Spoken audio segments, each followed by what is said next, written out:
দিনটি ঐতিহাসিক তো বটেই,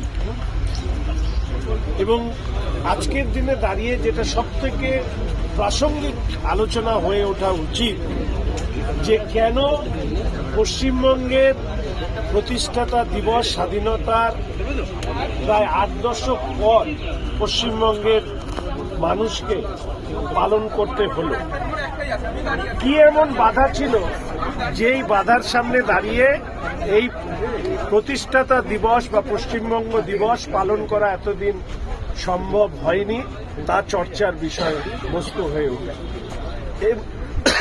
এবং এর সাথে সাথে আমি নিশ্চিতভাবে বলতে চাই যে অনেকেই নানা সময় নানা কথা বলেছেন।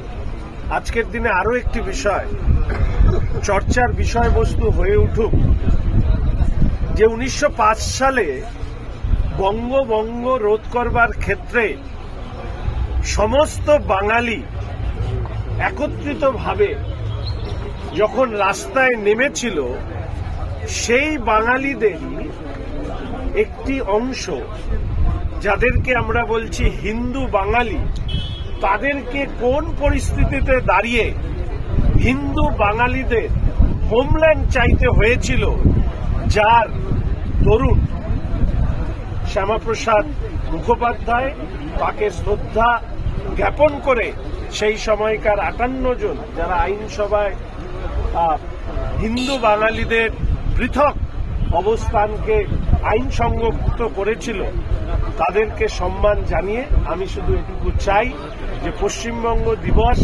রাজ্যে সরকারিভাবে পালন করাটা এটা আমাদের কাছে গর্বের, এটা আমাদের কাছে গৌরবের, এবং এই গৌরবের আরো একটি বড় কারণ দেশের যশস্বী প্রধানমন্ত্রী মাননীয় নরেন্দ্র মোদী মহাশয়ের উপস্থিতিতে আমরা পশ্চিমবঙ্গবাসীরা সরকারিভাবে আজকে প্রথমবার পশ্চিমবঙ্গ দিবস পালন করছি। বলছি যে আজকে একটা অডিট রিপোর্ট এআইটিসি প্রকাশ্যে এসছে। 90 কোটি টাকা বিমানের খরচ, হেলিকপ্টার এবং বিমানের 90 কোটি টাকা একটা আঞ্চলিক দলের তরফে ব্যবহার করা হয়েছে। দেখুন, যে দলের মন্ত্রীর বান্ধবীর খাটের তলায় 51 কোটি পাওয়া যায়, সেই দলের বিমানের খরচ 90 কোটি হওয়াটা আশ্চর্যের কিছু না। ঘটনা হচ্ছে যে এই দলটাকে এতদিন ধরে পশ্চিমবঙ্গের মানুষ কেন এবং কিভাবে সমর্থন করেছিল সেটা নিয়েও নিশ্চিতভাবে পরবর্তীকালে আলোচনা হবে। এবং আমি বারবার করে বলেছি যে এই দলটি আসলে কোনো রাজনৈতিক দল নয়, রাজনীতিটাকে ব্যবসায় পরিণত করা একটা লুঠেরাদের দল, যা 2026 সালে যার ইতি হয়েছে 4 মে পশ্চিমবঙ্গের মানুষের দ্বারা। আমরা আশা রাখি যে ভবিষ্যতে এই ধরনের রাজনৈতিক দল যেন ভারতবর্ষের মাটিতে আর কোনোদিন জন্ম না। দলের নেতারাই বলছেন যে অভিষেক ব্যানার্জি এত চার্টার্ড ফ্লাইট হেলিকপ্টারে যাতায়াত করছেন, তাতেই এই বিপুল খরচ।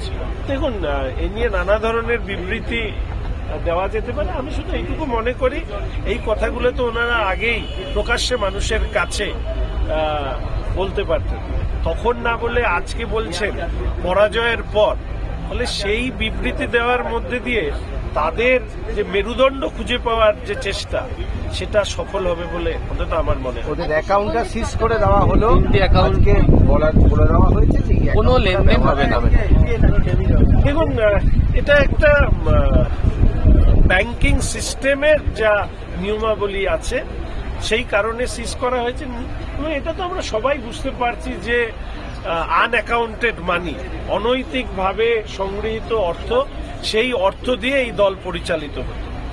ফলে এই ধরনের অ্যাকাউন্টকে নিয়ে যা যা আইনগত ব্যবস্থা নেওয়া, যারা দেশের এই বিষয় ইডি থেকে শুরু করে অন্যান্যরা যারা কাজ করছেন, তারা নিশ্চয়ই এই ব্যাপারে পরবর্তীকালে মানুষের কাছে আরো তথ্য তুলবে।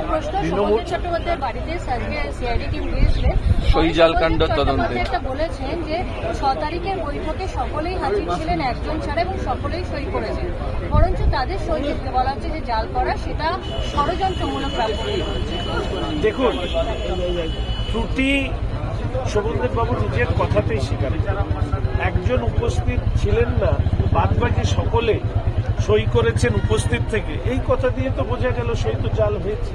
তাই শোভনদেব বাবুদেরকে আমি বলবো যে এই ধরনের অপরাধকে আড়াল না করে যারা এই অপরাধ করেছেন তাদের আইনের আওতায় নিয়ে আসা উচিত। আর অভিষেক বাবুর নামে এই ছবিটা এসেছে, ফলে স্বাভাবিকভাবেই এই সই জালের সমস্ত দায় বর্তায় হচ্ছে অভিষেক বাবুর।